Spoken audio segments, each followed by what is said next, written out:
tonight we have quite a lineup. Representative Thomas Massie is going to be joining in just one moment. This is an interview that we taped literally after he left the House floor from debate on a war powers bill with regard to Iran. We get him to respond to some of the president's criticism that has been leveled at Representative Massie, and hear from him what it was like on the floor of the House, why he's doing what he's doing. So that'll be in just one moment. And as you know, I like to jump into the chat anytime we have it pre-recorded. I mean, this was pre-recorded right after that House debate today. So I like to jump in the chat. So if you're watching this live, I'll be in there watching along with the rest of you while we air Thomas Massie. And we're also going to be joined tonight. This is another pre-tape. We had a busy pre-tape day by Roger Stone. And you might be wondering, what is the occasion for Roger Stone's visit to After Party? This is something that I've been trying to arrange for a while. Finally worked out. He was in a car. Still an opportunity to talk to Roger Stone about the JFK files, which I am, of course, going to take 10 times out of 10, given that Roger Stone knew Nixon, knew Howard Hunt's son, for example, knew G. Gordon Liddy, and we talk all about Bay of Pigs. I mean, in the midst of everything happening with Cuba right now, we revisit the ties between the Bay of Pigs, between the Kennedy assassination and Watergate. Roger also talks about the Trump assassination attempts. So it's a very interesting interview, and I'm excited for everyone to see it. Also, I'll be giving some reaction to the Democratic primary in Texas, which, as you know, if you've been listening, watching the show, I think has been the most interesting primary in the country, Republican or Democrat. So we have some clips that we're going to get to with Crockett and Talarico. We'll hopefully have a good breakdown on that one. So stick around for that as well. Finally, last but not least, the horrible story of Stephanie Minter out of Fairfax County, Virginia. I'll be breaking that down. If you haven't heard this story yet, you must. So that'll be towards the end of the show, but the details are just awful and really worth spending some time on. So thank you for being with us tonight. Like I said, please do subscribe. It helps us a lot. And I'm going to come out of this quick break with Congressman Massie. I'll toss to him after this break. So first, if you've been feeling exhausted, ladies, maybe anxious, maybe foggy, or like you're gaining weight no matter what, and your doctor is just shrugging it off saying, that's normal for your age, you're not crazy. You're just being ignored. The medical establishment has dismissed women's hormonal health for far too long. Very true. Joy was created by a woman who lived this frustration firsthand during perimenopause and decided women deserve better than generic advice and symptom checkers. So every Joy lab includes a real consultation with a licensed clinician specializing in women's hormones. Joy offers real treatment options, hormone therapy, peptide therapy, personalized supplements, whatever your body actually needs. And for a limited time, you can add a 60-day supply of our estrogen face cream for just $1 with clinician approval, Joy says. So stop guessing and start getting answers. Go to joyandblokes.com/afterparty and use code afterparty for 50% off your labs and 20% off all supplements. What a great deal. That's joyandblokes.com/afterparty and code afterparty for 50% off your labs and 20% off all supplements. That's joyandblokes.com/afterparty. Joy and Blokes, healthcare that actually listens to women. All right, everyone. Like I said, we jumped the gun a little bit, but like I said, Congressman Thomas Massie joined us for an interview shortly after leaving the House floor during a debate about the war powers bill that he introduced with Democratic Congressman Ro Khanna of California. Now, this is a very close vote in the House of Representatives. A vote in the Senate failed.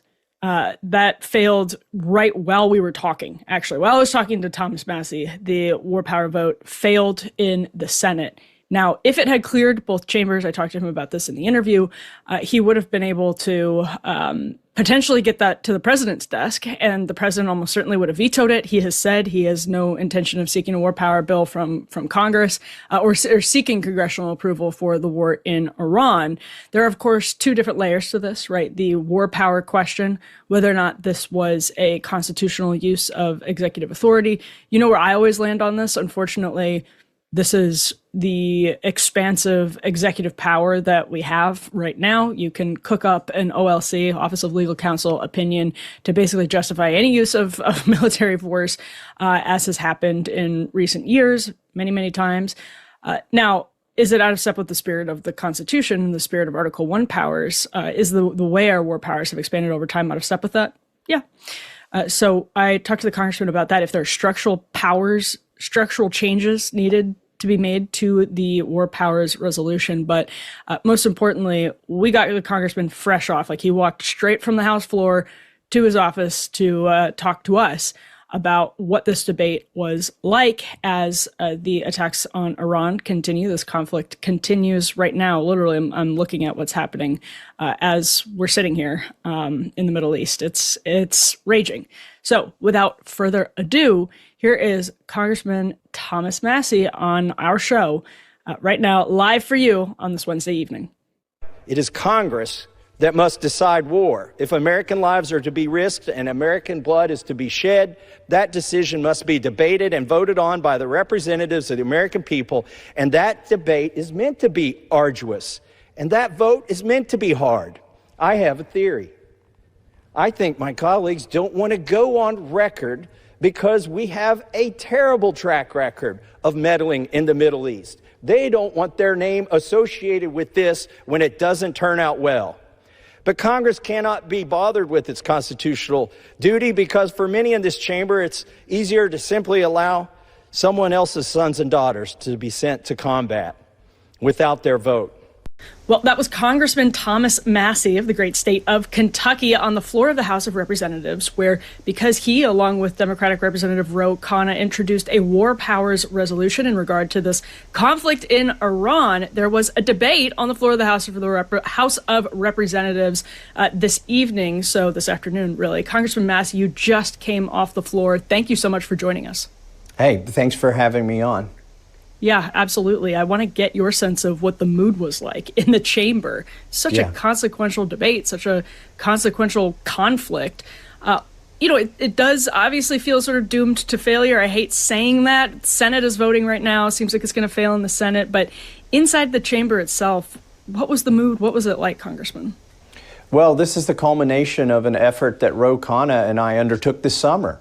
We actually wrote this bill when the first attack on Iran, incidentally, they said we destroyed their capacity to make a nuclear weapon, and some people are offering that now as the reason for this recent attack. But in any case, we didn't offer this war powers resolution in the summer because it was over with almost as quickly as it started.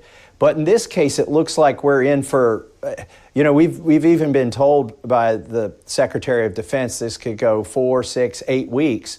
And so and if they're telling you 6 or 8 weeks, that could become 6 or 8 months, and that could become years. We've seen that happen before in these wars in the Middle East. So we thought it was timely to bring this bill up. We were able to force a vote and a debate on it. I really don't think it's doomed to fail. I saw today my colleague Warren Davidson, Republican, joining me. And the margin is so slim here. If every Democrat were to vote for this, and Warren Davidson and I vote for it, it could pass, I think. So it's going to come down to attendance, and it's also going to come down to some of the Democrats and whether they're going to go along with the majority of Democrats and vote for this war powers resolution. But it was a very somber tone in there. This is not one of those debates where you crack jokes or make light of things, because we've already lost 6 soldiers in this war, and we've already spent billions of dollars, and people know this is a serious matter.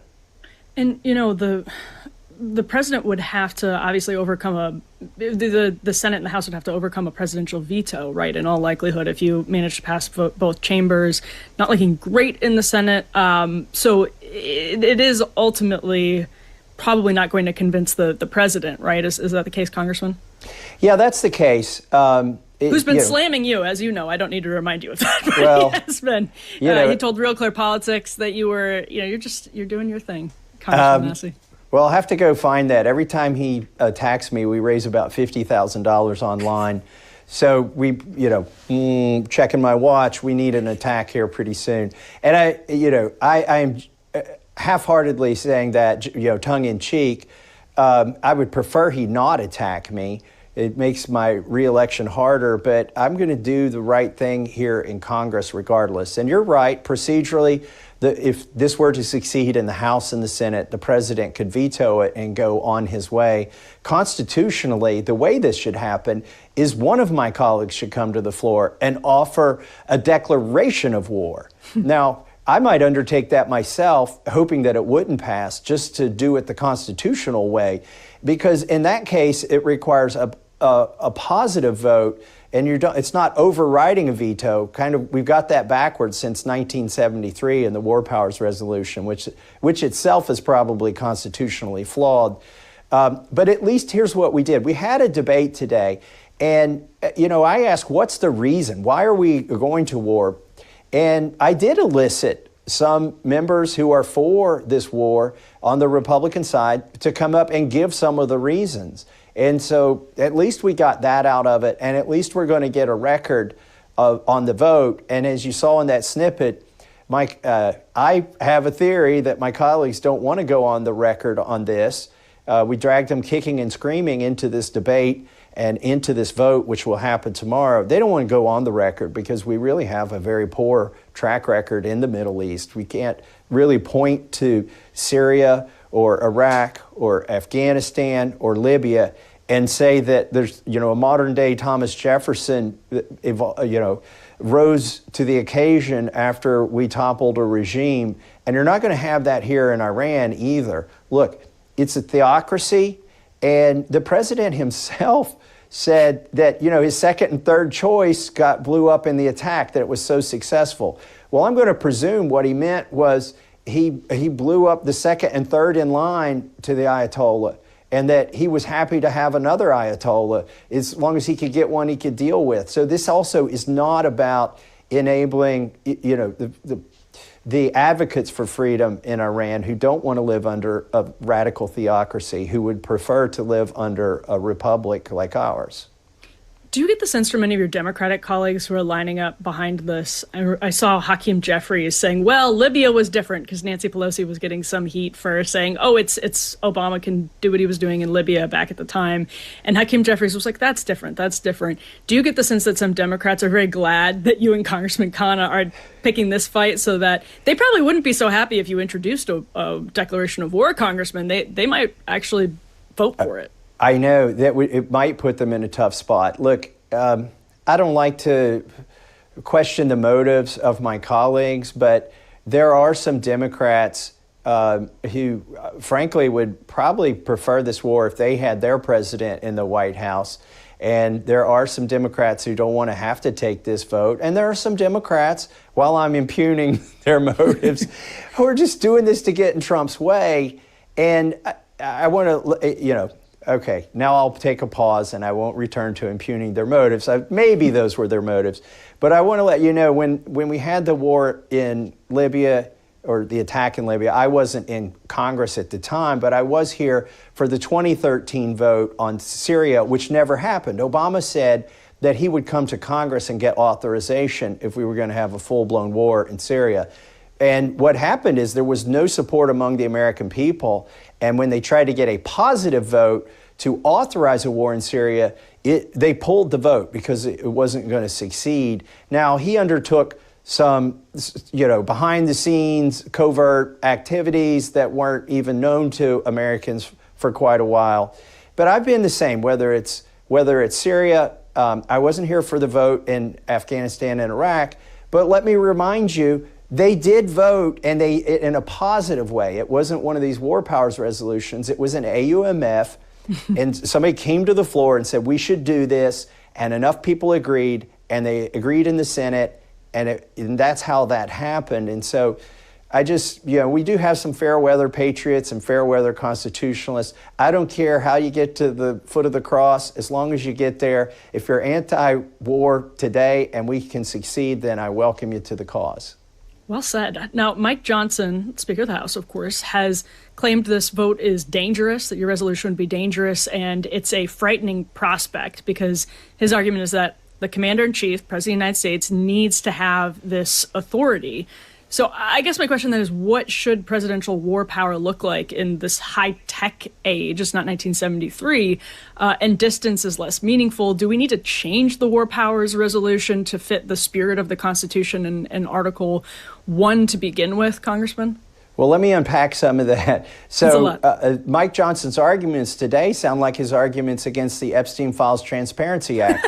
That, he said it would be too dangerous. And 702. Don't forget 702. Right, 702, you name it.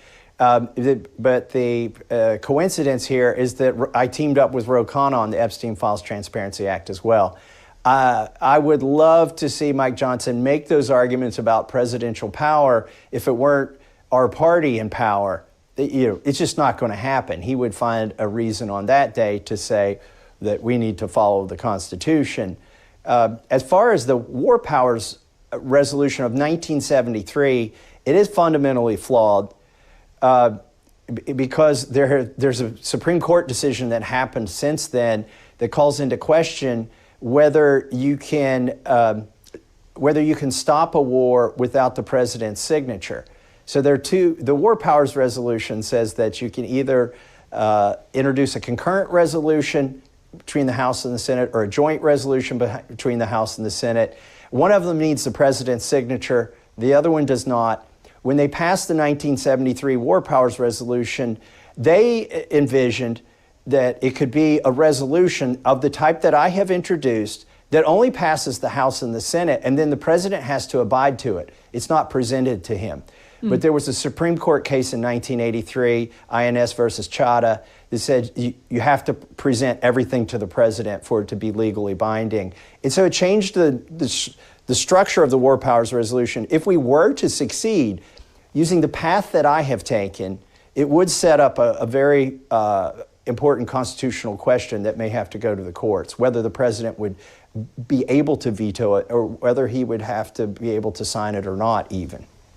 Before I let you run, Congressman, I looked up the quote that I was thinking of from Real Clear Politics. Trump told them, this was the other night, Thomas Massie is now losing his election by 35 points. I wouldn't rely too much on him or any of them. We're having a big victory, and we are taking the nuclear weapon concept away from Iran. Your response, Congressman? Well, I'm doing better in the polls than he said last time. He said I was at 9% the last time he tweeted. Obviously, I'm not at 9% if I'm losing by 35, but I'm not losing by 35. In spite of having $5 million spent against me by the Republican Jewish Coalition, and then another $1 million funneled by AIPAC to my opponent's coffers, I'm still on top. I have the grassroots support in Kentucky, and what's ironic, it's not even ironic, it should just be apparent to everybody now that these donors, the Republican Jewish Coalition and AIPAC, they don't really represent Jewish people. They represent the military-industrial complex and sort of banking and rich billionaires, and they are opposed to me for two reasons. It's not because I voted against a big, beautiful bill. It's because I pushed the Epstein Files Transparency Act through and threatened a lot of their friends, exposed a lot of their friends. I mean, these guys are even in the files themselves, and that's not an implication of guilt. I'm just saying they travel among these people in the Epstein files, the Epstein class, as Ro Khanna calls them, and I like to call it that as well. But they're also very much for war in the Middle East. And, I say that AIPAC isn't really even an Israeli lobby. It's a military-industrial complex lobby. And the only people who are winning right now in this war with Iran, look, it's ignited the region. It hasn't brought stability, it's brought instability. You've got what were nations that sort of get along with each other, you know, they're like, what the hell, bro? You just blew up my refinery, right? Things are burning, ships are burning, people who were in commerce are no longer in commerce. And the only people that are benefiting from any of this are folks like Raytheon and Lockheed Martin and the people making those drones and the anti-missile batteries. Thomas Massie of the great state of Kentucky, one of the good ones. Thank you so much for taking the time on a very busy day, sir.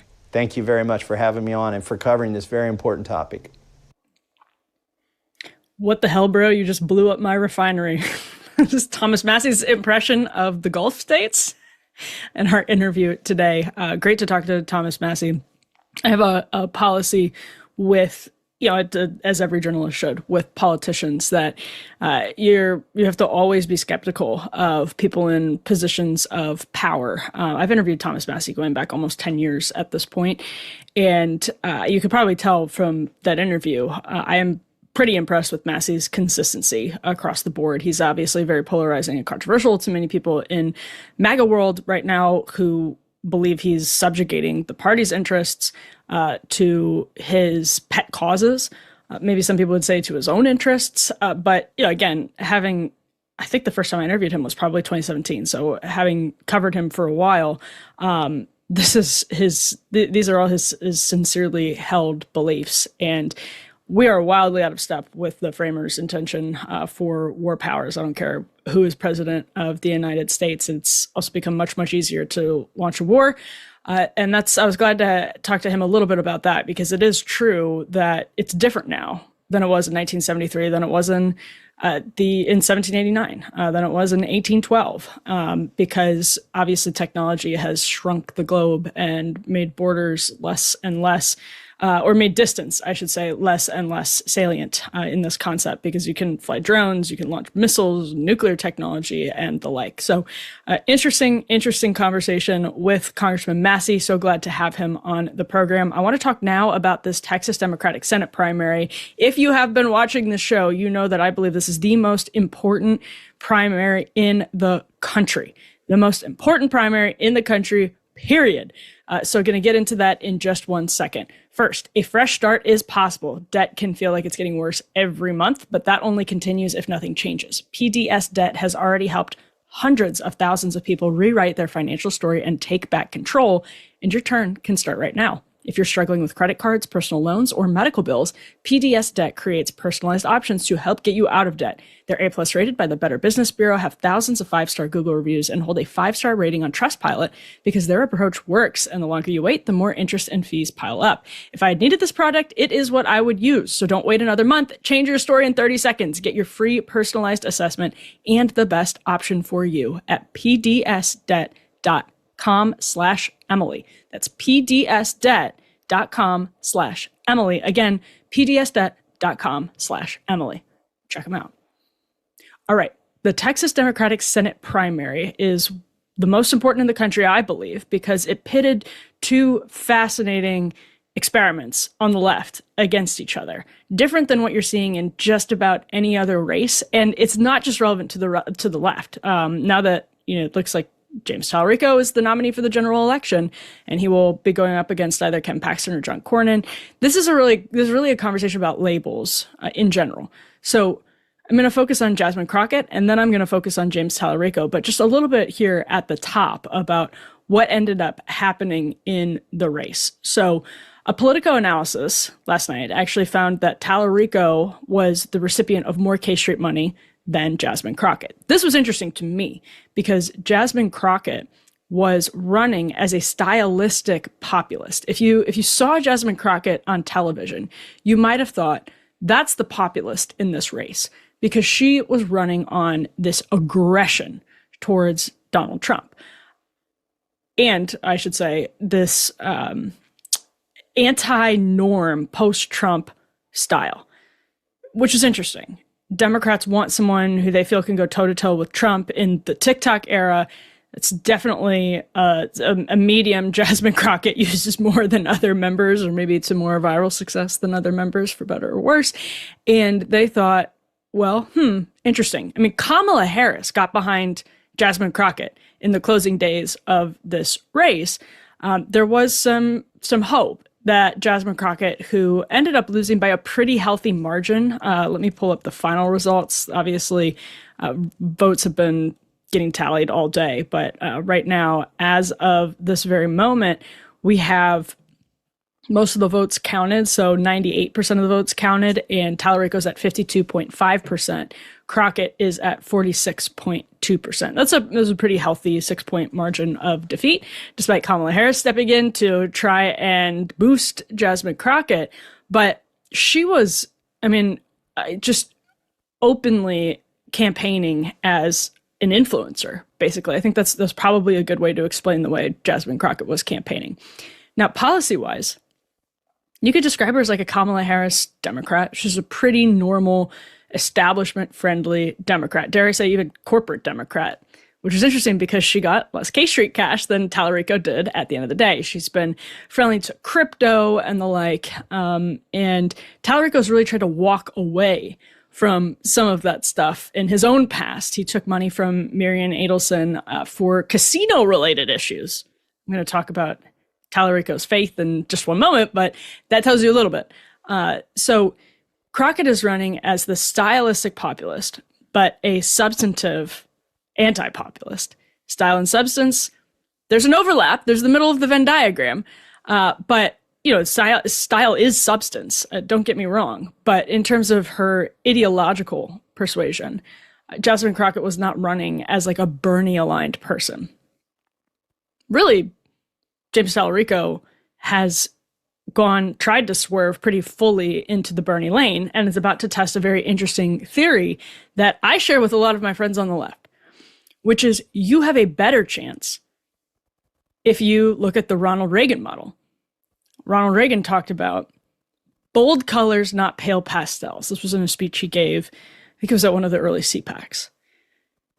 Run on bold colors, not pale pastels. And the meaning of that, it's basically Reagan, who was seen as the symptom of a deeply sick, quote, television-based epistemology by Neil Postman, who was building on Marshall McLuhan and thought in the television era, Reagan was a symptom of our lowering standards when it comes to political life. That the print-based epistemology lent itself to much more substance and thoughtfulness.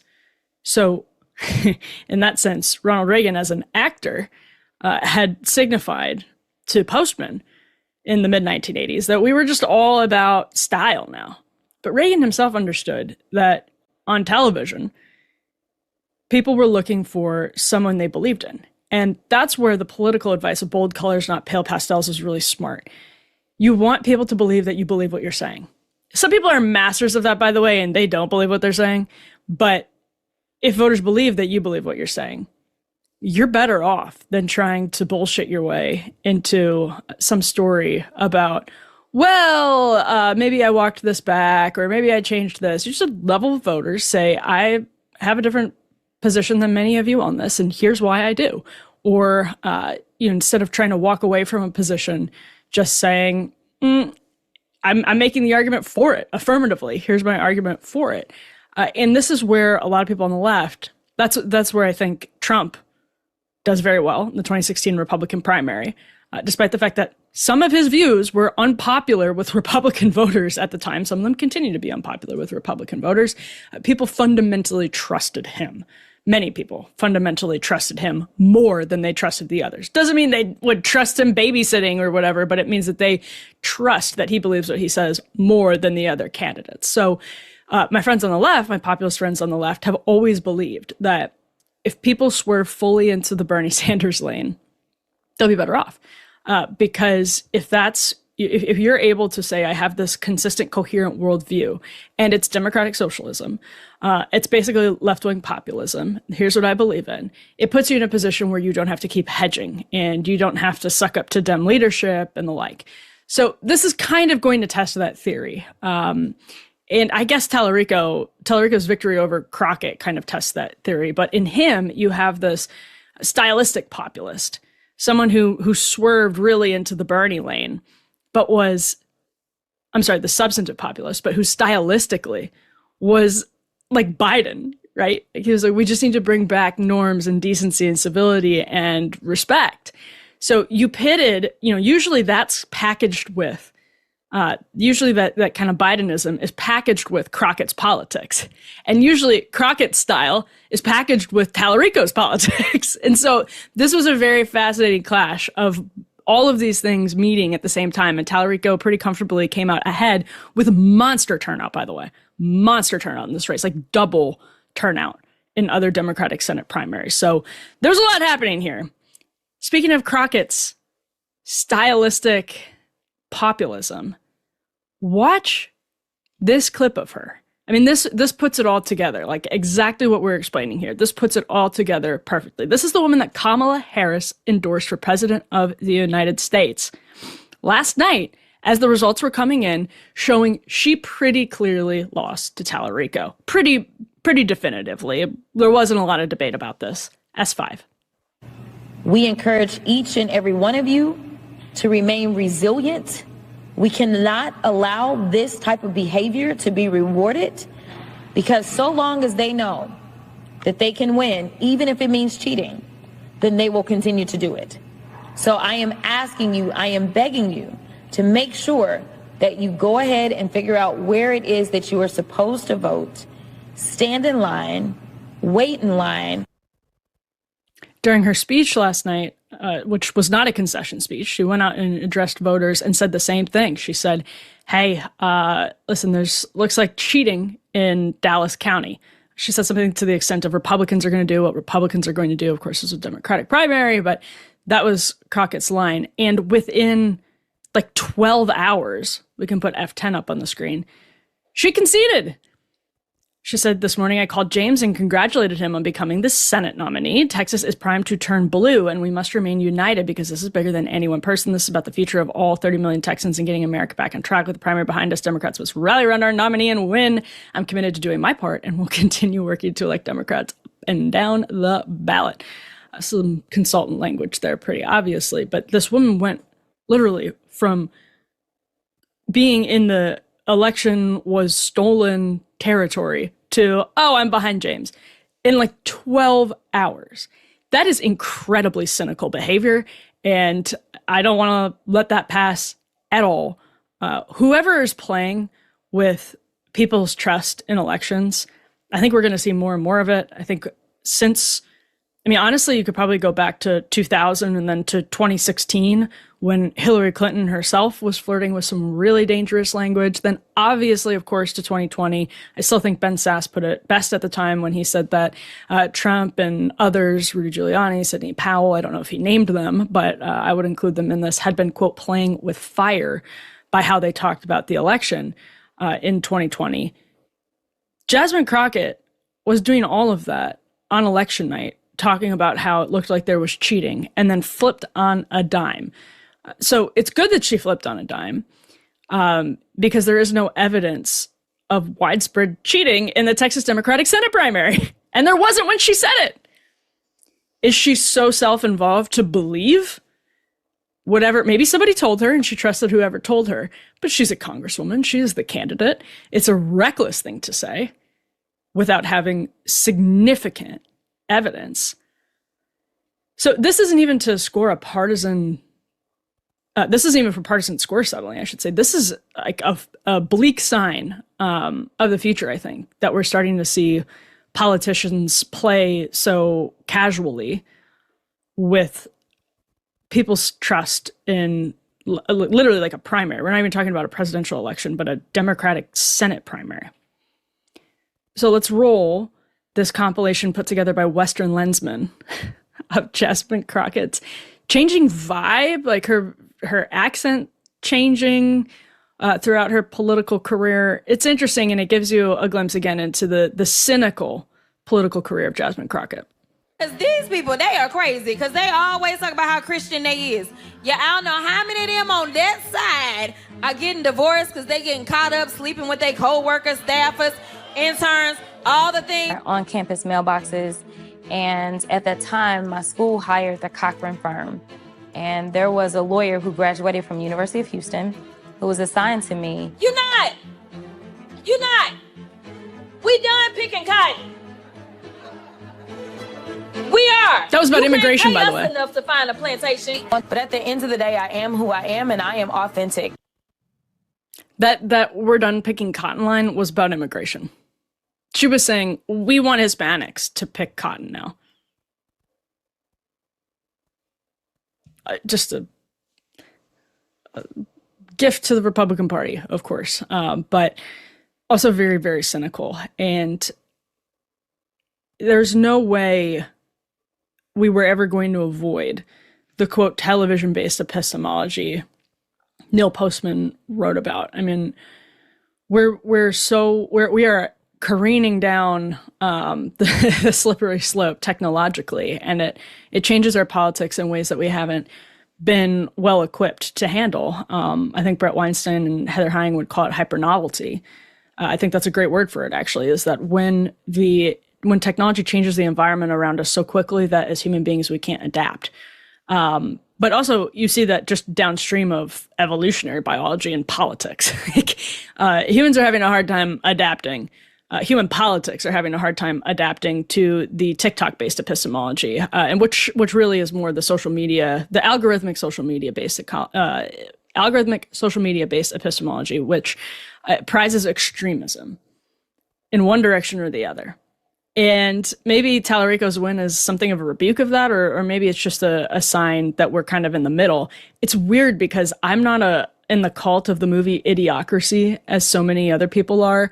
But it is generally true that that movie was like deeply prescient. I mean, it has some incredibly funny moments too. But the idiocracy element of it is of the social media based epistemology is just you're rewarded if you say things that are extreme in one direction or the other. So I condemn this or I love this, and that's how you go viral. And so the more powerful virality is, the more extreme you're going to see candidates being. I think Crockett was a good example of that, but it seems like Talarico has the confidence that people are more confident that Talarico would have a chance against Paxton or Cornyn, whoever ends up winning the Senate primary. And for Texas Democrats who have been burned a couple of times, they've gotten pretty close, but they've also had their hopes up pretty high.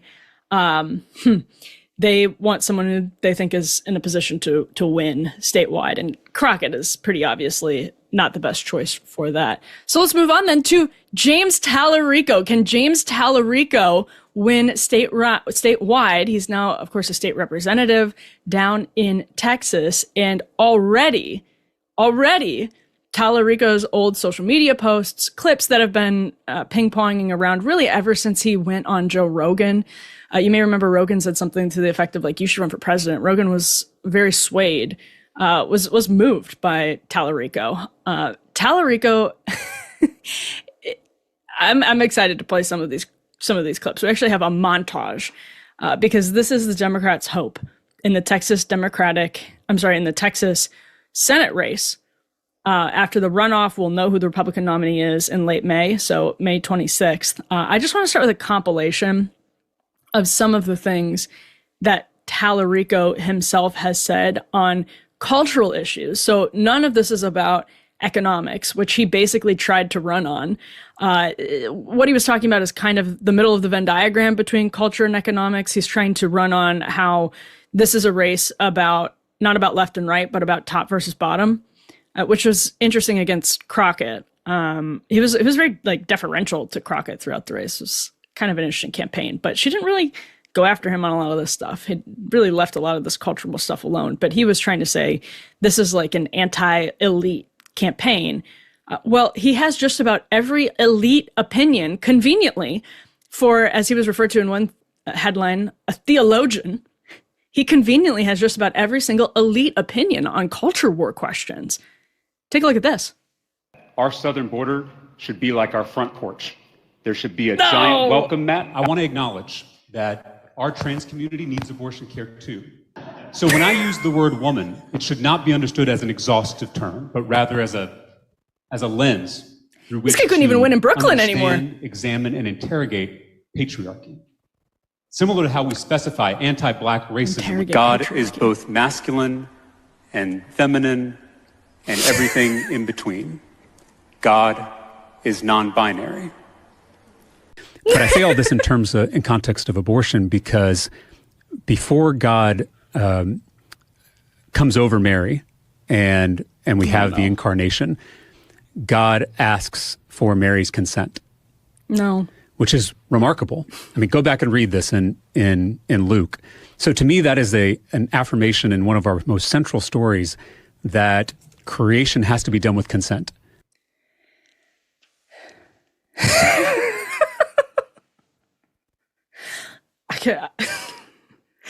I was joking during the montage that he couldn't even win an election in Brooklyn anymore because that is such a cringe performance of millennial progressivism, like peak millennial progressive BuzzFeed era cultural politics from Talarico, where I could watch him earnestly say God is non-binary all day, earnestly deadpan about trans abortion rights and interrogating the patriarchy.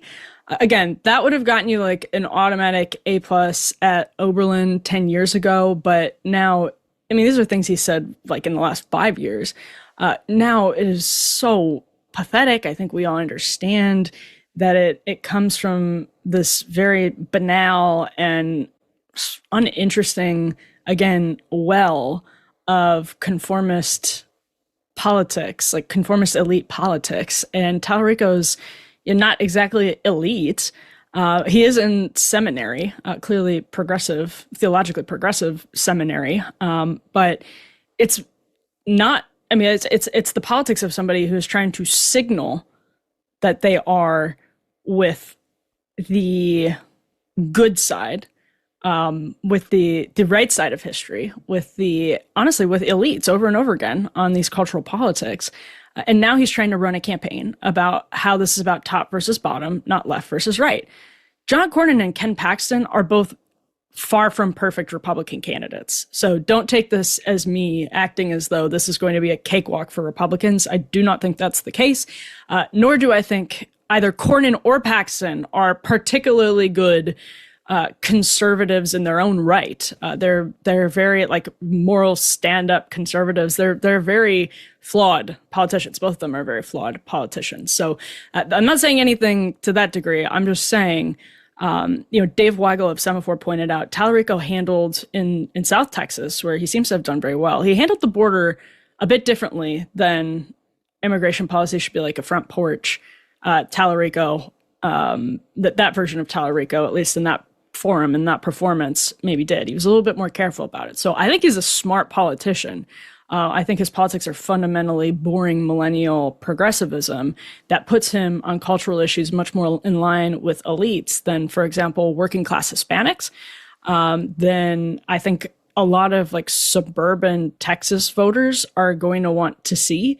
His line is going to be that we are being divided on the culture war by tech elites, that we are being divided on the culture war when, in order to distract from the like robbery of robber barons. That's going to be how he tries to frame this. It's interesting. It's much better than anything Jasmine Crockett would have done.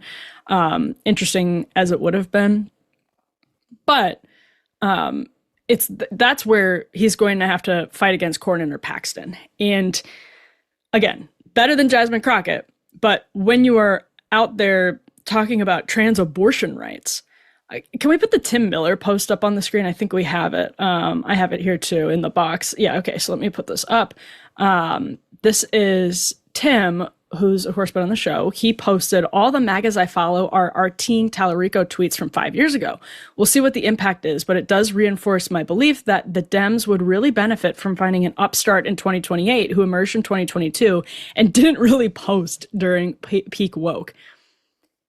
Maybe in Texas, maybe in Texas, but where I disagree with Tim, I mean, I think it's obviously true that if you were posting during peak woke, it was, again, bland, cringe millennial progressivism. If you're James Talarico's generation, yes, I think that's true. I think it's harmful in statewide races, all of the above.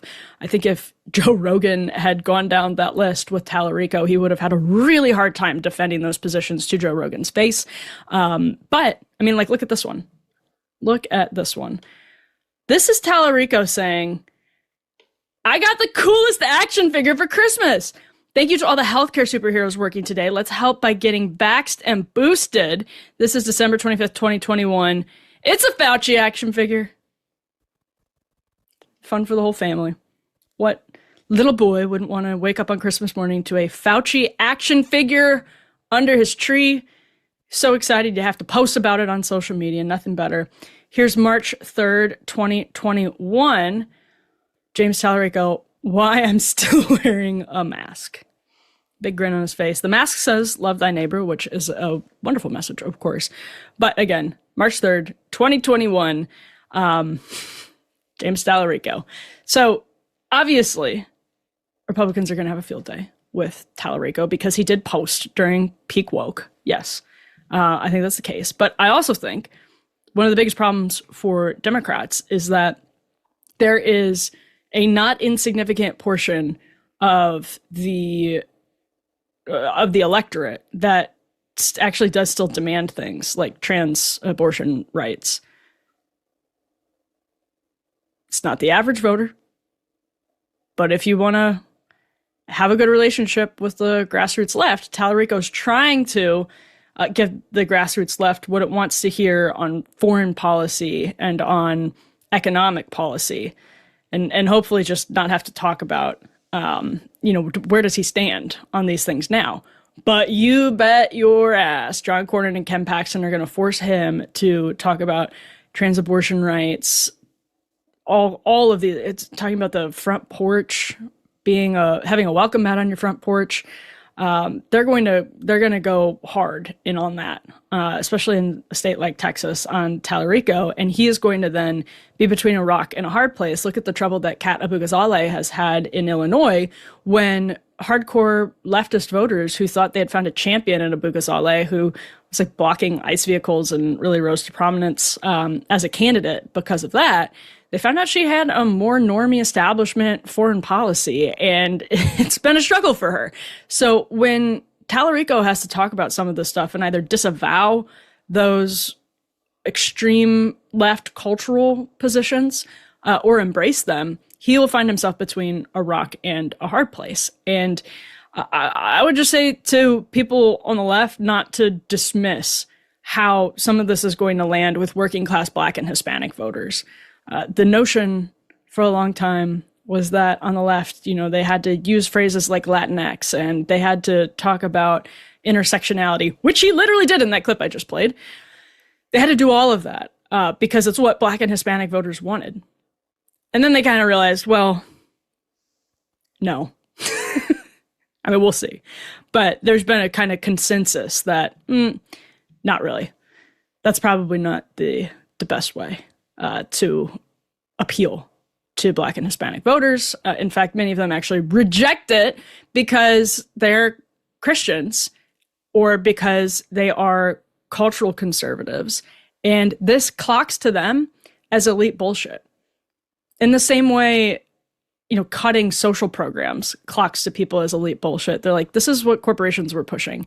And so the line that Talarico is going to argue about how it's elites who are pushing the culture war is not exactly true, because the way he's trying to say it is the elites are trying to divide us in favor of the billionaires and the culture war by forcing us to talk about these things. It's like, I'm sorry, but the left is the one that's forced every single one of these conversations. The right has responded.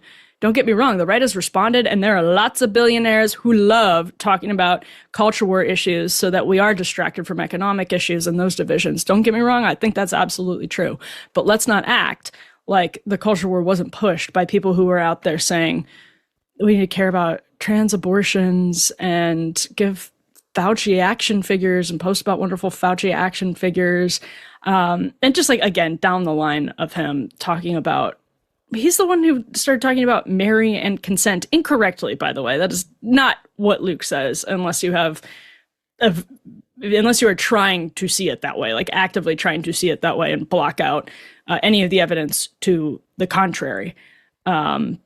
This is the angel Gabriel in the book of Luke. Do not be afraid, Mary. You have found favor with God. You will conceive and give birth to a son, and you are to call him Jesus. Notice, you will conceive and give birth to a son, not consent, as Talarico is framing this, because Mary accepts that is God asking for consent in the book of Luke. I needn't go down this rabbit hole because, frankly, it's so ridiculous. We see actually, really, baby John and baby Jesus, baby John the Baptist and baby Jesus leaping for joy in the mother's wombs. And we see them having lives when they're still in utero that are worth mentioning in scripture. So it's all silly, but it's going to be fascinating to watch this race evolve. We will obviously continue to follow it. I've got Roger Stone coming up in just one moment, and I'm excited to get to him. I'm going to jump back into the chat. First, though, I've been planning ahead so I can responsibly enjoy a few drinks with friends after a long week or a long day. I've got my Coors Light right here now. Actually, it's the old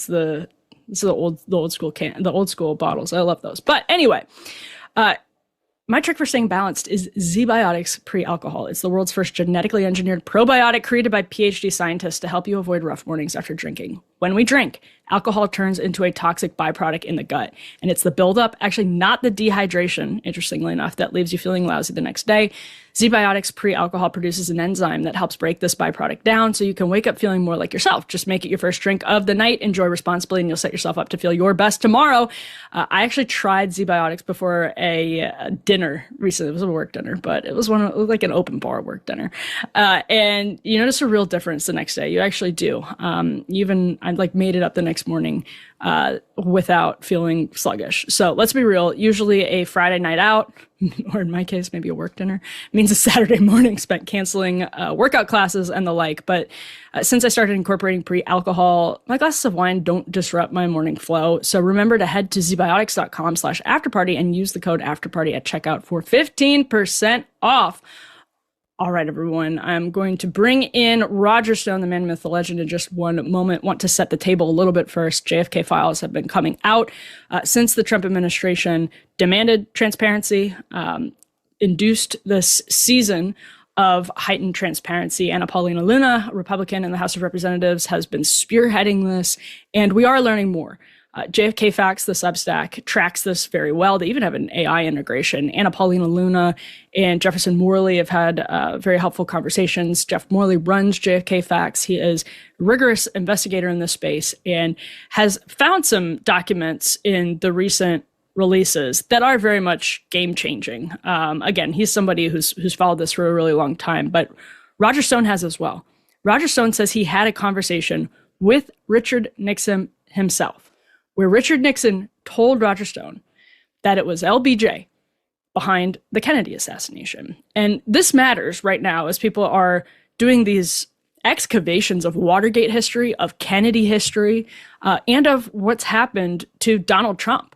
Roger actually brings that up in our interview. So this is an interview I've wanted to do for a very long time. Roger Stone knew or knows Howard Hunt. If you haven't read Howard Hunt's memoir, it's called American Spy. It's one of those that's really hard to get.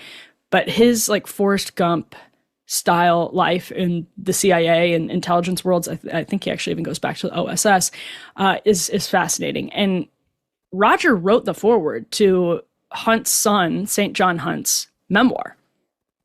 And in that foreword, Roger wrote, before the elder Hunt passed away in 2007, he outlined to St. John the CIA's role. And St. John, by the way, in Hunt's memoir, he talks about St. John being part of, unknowingly, throwing Watergate evidence into a river.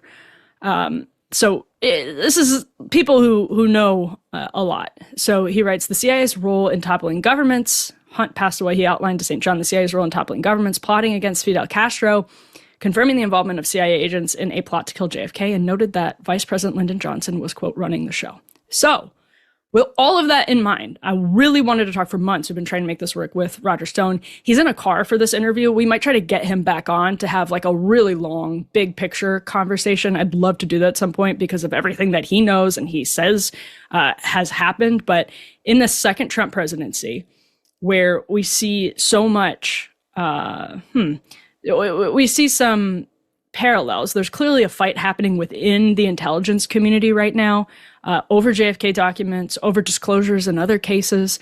The January 6th pipe bomb investigation, for example, even Trumpworld was torn apart over some of this. So I wanted to bring in Roger, and I hope you enjoyed this interview with him. Well, I'm very excited to be joined now by the man, the myth, the legend, Roger Stone. He's, of course, host of the Stone Zone, and he writes over at Stone Cold Truth on Substack. Roger, thank you for being here. I am delighted and honored to be here. Well, there's so much going on that you have insight into right now in the world, and I wanted to start with JFK files. This is an interesting moment. Very interesting moment because a lot of Kennedy files have been released, not all. Researchers are in the process of poring over them, trying to figure out what's new, continue putting the pieces of the puzzle together. There's also something weird going on in pop culture. The Wall Street Journal just this week pointed out that Gen Z is obsessed with the Kennedys. They've got the Ryan Murphy series airing. We have historical analyses of Watergate with the new James Rosen book being reconsidered. And we're talking about regime change in Cuba again. So, Roger, let's start on a question about the Kennedy files. You knew many of the people in this case, Richard Nixon, G. Gordon Liddy. I know you know St. John Hunt, who's the son of Howard Hunt. So, Roger, from the new information, you've always looked right at Lyndon Baines Johnson, of course, because you posted this very recently, just a couple weeks ago. You said, Nixon told me who killed JFK. Nixon called the Warren Commission the biggest goddamn hoax in American history. Lyndon and I both wanted to be president. The difference was I wasn't willing to kill for it, the president muttered to me over martinis at his Saddle River home. Nixon knew the CIA and the mob were both in on it. So with documents that have been recently released, do you feel they're vindicating what you've been writing about and speaking from your own experience about for the last several decades? Yes, I think it's important to see the entire context. So what I am saying is that Lyndon Johnson, as the vice president, was at the helm of a plot that included the Central Intelligence Agency, that included organized crime, that included certain foreign and financial interests, that included Big Texas Oil, all of whom had their own individual reason to replace John F. Kennedy. No one's interest is more acute than Lyndon Johnson. He's under investigation in two massive corruption scandals, the Billy Saul Estes scandal. Billy Saul Estes was a flamboyant Texas wheeler dealer and con man. Johnson has obtained multi-million-dollar agricultural contracts for non-existent properties for Estes, who is kicking back hundreds of thousands of dollars to Johnson. And also the Bobby Baker scandal. Bobby Baker is the sergeant of arms of the U.S. Senate. He is Johnson's right-hand man, and nothing in the U.S. Senate moves without payoffs to Lyndon Baines Johnson through Bobby Baker. Robert F. Kennedy Jr., then the Attorney General, had already begun telling people that Johnson would be prosecuted, that Johnson would be dropped from the 1964 ticket. So Johnson is a man staring into the abyss. Johnson has a number of allies. He knows that the Central Intelligence Agency blames Kennedy for the failure of the Bay of Pigs invasion, although I think that argument is wrong. The original plan as presented to President Kennedy for the Bay of Pigs invasion included 29 Panamanian flagged bombers supposed to be flown out of Panama to provide air cover for the Cuban exiles storming the beaches. The CIA cancels that air cover at the very last minute, but the invasion goes ahead. That allows the head of the Joint Chiefs and the head of the Air Force, Curtis LeMay, to tell the president, well, Mr. President, there's only one way to save the day. send in the U.S. Air Force. That, of course, might have led to World War III, and Kennedy wisely refused. But that is largely the CIA's motive for the murder of Kennedy. Oliver Stone, who's not related to me, but who made a great movie, makes a case that Vietnam was also a factor. It was a lesser factor, although there is some evidence that Kennedy was prepared to begin withdrawal from Vietnam. And of course, we do know almost immediately upon becoming president, Johnson reverses those orders to begin returning men. So I think that is also a factor. Yeah, and I want to ask. Go ahead, Roger. Organized crime's motive is very simple. They elected John Kennedy. They twisted arms for him in the Wisconsin primary. They twisted arms for him and engaged in voter intimidation in both Illinois and Texas. And in return, they were supposed to get an agreement to end the deportation proceedings of Santo Trafficante and Carlos Marcello, two of the most powerful gangsters of the day. So basically, Robert Kennedy double crosses the mob, and he goes after Santo Trafficante and Carlos Marcello. In fact, he successfully deports Marcello to Guatemala, since the documents of citizenship that Marcello is using show him as a Guatemalan resident. So I give huge credit, particularly to Congresswoman Anna Paulina Luna. She's done an amazing job of forcing the Central Intelligence Agency to spit up the documents, many of the documents they've been hiding for years. If I have any criticism, the president ordered the National Archives to turn over all documents pertaining to the Kennedy assassination, also the assassination of Robert Kennedy, Senator Robert Kennedy, also the assassination of Dr. King. However, not all of the necessary documents are in the hands of the National Archives. The CIA has held a number of those key documents back. Anna Paulina Luna has been relentless about getting those documents. And she's proven, for example, that the CIA has been telling us for over 50 years they had no prior knowledge of Oswald. They didn't know who he was. They didn't know what he was doing. They not only knew everything about him, but he had a handler. And we now have that handler's records. So I think that I have been vindicated. I think that there was, I hate this word, a conspiracy to kill Kennedy.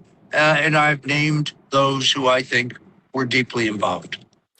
Why do you think President Nixon did not? I mean, he actually kind of talked about this on one of the tapes. He said, I get it. I get the dirty tricks. I think it's important, but he never exposed it to anyone. I mean, he told you, but he didn't go public with it. And why do you think Donald Trump, who I know you're still in contact with, why doesn't he just go public with it? Why is the Trump CIA still stonewalling or attempting to? Well, from the minute he was elected, Nixon sought to get the documents from the CIA. He sent John Ehrlichman, who was then his legal counsel, to the CIA, and Richard Helms flatly refused to give President Nixon the documents that he believed would have proved that the agency had been involved in the murder of Kennedy. There's a very specific Watergate era tape. Tucker Carlson played it in one of his last shows on Fox. I wrote about it very extensively, in which President Nixon confronts the CIA director, Richard Helms, in his office, and he says to him flatly, "Look, I know who shot John," his exact words. Roger, I really wanted to ask you, because you personally knew people who have knowledge of this, and you certainly were around at the time. You yourself worked for Richard Nixon. Bay of Pigs, Kennedy assassination, Watergate. There's the Howard Hunt element of all of that. And again, I know you know Hunt's son, St. John Hunt. I know you know G. Gordon Liddy. And as we're learning, or knew G. Gordon Liddy, RIP, but as we're learning more about Watergate and about everything that happened, how do you make sense of all three of those events, having, some knowledge of that world? Because I think these are all connected events. I think it's not incidental that 4 of the Watergate burglars are not only on the payroll of the CIA at the time of the break-in, but those 4 men are on the ground in Dealey Plaza in 1963 when John Kennedy is killed. That's not a coincidence. I believe that there is a straight line from the murder of JFK to the silent coup under which Richard Nixon was out. 4 of the Watergate burglars were still on the active payroll of the CIA, still reporting to their handlers. The Watergate special prosecutor knew this. They knew of the CIA's involvement. They said and did nothing. The Senate Watergate Committee, including the Republicans, Senator Howard Baker, knew about the CIA's involvement, did nothing about it. So I think those who killed Kennedy also effectively removed Nixon. And now we have news that the deep state, specifically the Joint Chiefs, were actively spying on Nixon from the very beginning of his administration. Why? They didn't want to end the war in Vietnam. They didn't want a strategic arms limitation agreement with the Soviets. They did not want to open the door to China and play China off against Russia in order to get that arms agreement. And they knew that Nixon planned to restructure the national security apparatus in a way to take power away from the unelected deep state, referred to by Dwight Eisenhower as the military industrial complex. They go a step further.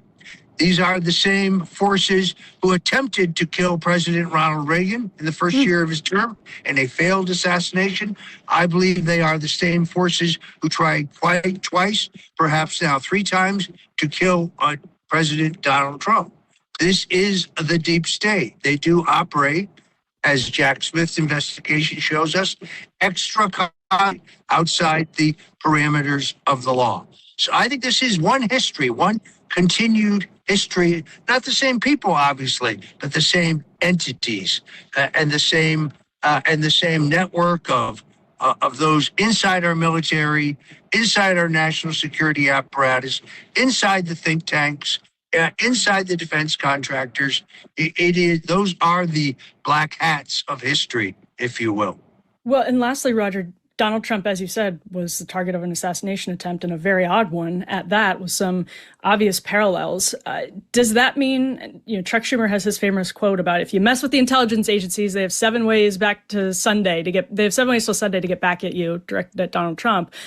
Does that mean that we should, maybe expect full transparency by the end of the Trump second term, because he doesn't have to be reelected and he has motivation to get everything out there? As someone who knows him, what do you think about that, Roger? I'm hopeful, because we learned recently, for example, that the FBI, prior to the election, was surveilling a phone conversation between President Trump's campaign manager, Susie Wiles, and her attorney. That's spying on your opponent in a presidential election. Isn't that what they remember? Theoretically, at least. Mm-hmm. Now, in that same time period, the FBI contacted me to tell me that my email had been compromised. My email specifically with some of those in the Trump campaign, including Susie Wiles. But the FBI insisted to my lawyers that this hacking was done by the Iranians. How do we know that? How do we know that hacking wasn't done by, the FBI themselves? So, yes, look how long it's taken us to get answers about Lee Harvey Oswald and whether he was indeed the real shooter of John F. Kennedy, which I sincerely, based on my own book and my own research, doubt. I still don't think we know everything about Thomas Matthew Crooks. I'm not even sure he is the man who killed or tried to kill President Trump, who did unfortunately kill Corey Compentori, the fireman who was unfortunately standing when the president shot at.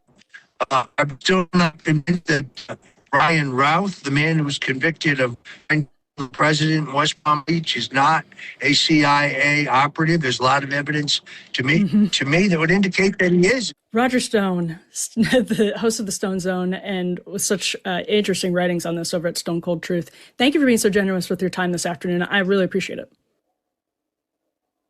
All right, that was Roger Stone, the one and only. You can probably tell from that interview how eager I was to pick his brain. So maybe we'll go along with him at some point, and can really, really go deep into the people he knows and hear his Nixon story. He's told it many times, but it's one that, you know, you hear it and you still have a lot of questions. You could hear it 10 times. You still have a lot of questions about why Richard Nixon was sipping a martini and telling young Roger Stone that he knew LBJ was the one who killed John F. Kennedy. The CIA elements to this are just essential. So very, very good to hear from Roger Stone.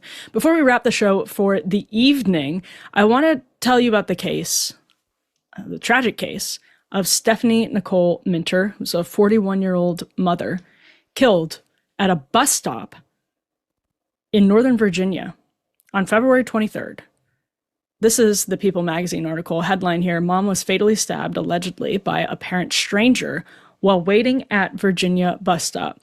As the facts are emerging about what actually happened, they're absolutely disgusting. So let me go to this WJLA. This is the local ABC affiliate. Fairfax County is right outside of Washington, D.C. It is one of the wealthiest counties in the country. It is a very blue county. The headline from Nick Minock, who has been on this beat, is emails show Fairfax police warned prosecutor about suspect in Hybla Valley killing. Now, Stephanie Minock was the mother of a son. She's survived by her grandmother, her mother, her brothers. She was at a bus stop in Northern Virginia and was stabbed to death by, allegedly, this man, Abdul Jallo, who's a native of Sierra Leone. He's a national of Sierra Leone. DHS says he was in the country illegally, that he came in 2012, and now Nick Minock has obtained emails showing, quote, Fairfax County Police warned the county's Commonwealth's attorney about the undocumented immigrant accused of killing a woman at a Hybla Valley bus stop, email correspondent shows. Minock did a FOIA request to the local government and found emails that, quote, show the Fairfax County Police Department warning Fairfax County Commonwealth's attorney Steve Descano's office about Abdul Jallo, a Sierra Leone national who DHS said is in the country illegally. He is now charged with murdering Stephanie Minter at that Fairfax County bus stop. Now, the email said, this was from a county police major to the county chief deputy Commonwealth's attorney, Jenna Sands, who said, I wanted to bring Mr. Jallo's release to your attention because Mr. Jallo is one of the repeat and violent offenders we discussed when we met. I wanted to get your background on why he is out so soon and ask if his prior suspended sentence of, I believe, 5 years was pursued by your office. Unfortunately, based on MTV station's numerous dealings with him, it is not a question of if, but rather when he will maliciously wound or worse again. My role of keeping the public safe prompts me to follow up on his status. I cannot believe what that is like reading if you are the family or the loved ones of Stephanie Minter, where you have a warning here in writing from the local police to the deputy Commonwealth's attorney. It's in writing, a police chief or a police major saying, it's not a question of if, but rather when he will maliciously wound, and then chillingly in parentheses, or worse again. Now, Minock goes on to report, this is insane.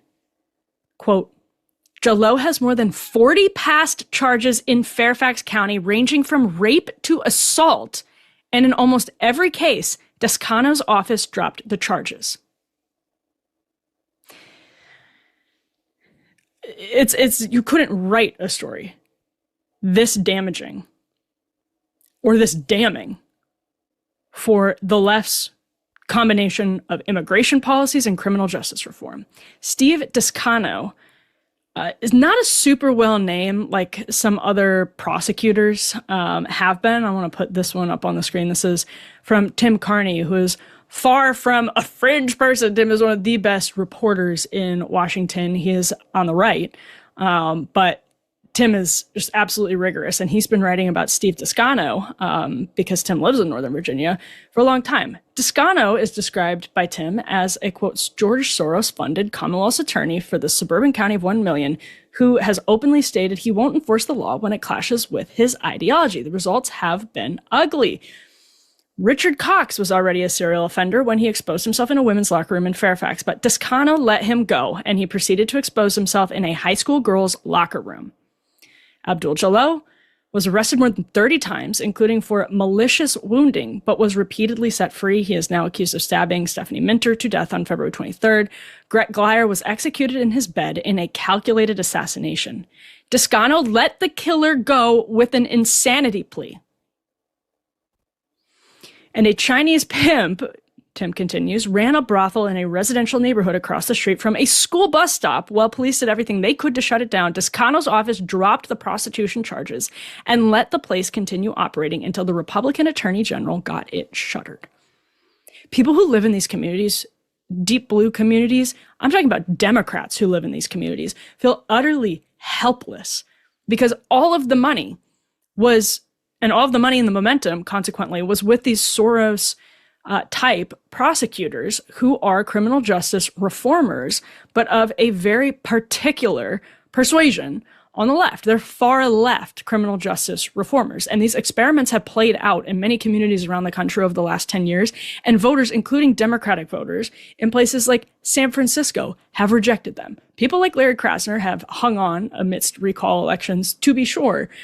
But that's a great example of another place where people just feel utterly helpless because of where the money has lined up on criminal justice reform in Democratic races. I mean, in these places where it's blue, you're not going to be able to get a Republican criminal or Republican prosecutor elected. So your choice is a far left Democrat who is so far left, they're able to attract Soros funding and attention from those big ideological donors, or a moderate who is probably not even on the radar of a lot of people because, again, we are talking about county level prosecutors.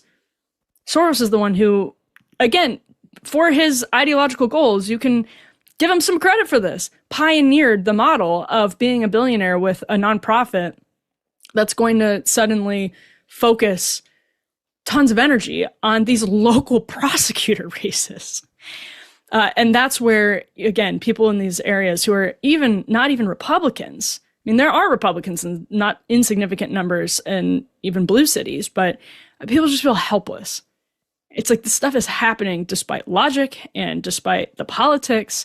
It's like people feel they can't do anything about it. So the case of Stephanie Minter, a man who's been arrested 30 times, he has no permanent address, sounds like he was homeless and he was preying on other homeless people. They say a lot of times they couldn't find witnesses to corroborate and bring evidence.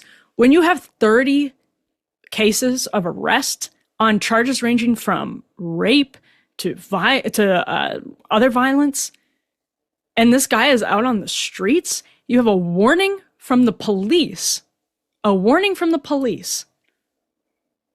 and he's out on the streets to the point where he stabs someone. Just completely ridiculous. Finally, this is a new video from Nick Minock, who was trying to ask the Virginia Lieutenant Governor about the case. Here's what happened. Ghazala Hashmi about the case. I'm Nick Minock with 7 News. Just want to get your reaction to the murder of a woman in Fairfax County at the hands of allegedly an illegal immigrant. What is your reaction? Gets handled by the bodyguard. Lieutenant Governor, what's your reaction to this murder in Fairfax County? No response?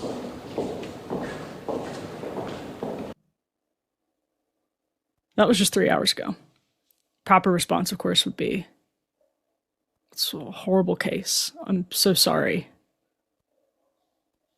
That was a little bit too much at the moment for Lieutenant Governor Ghazala Hashmi.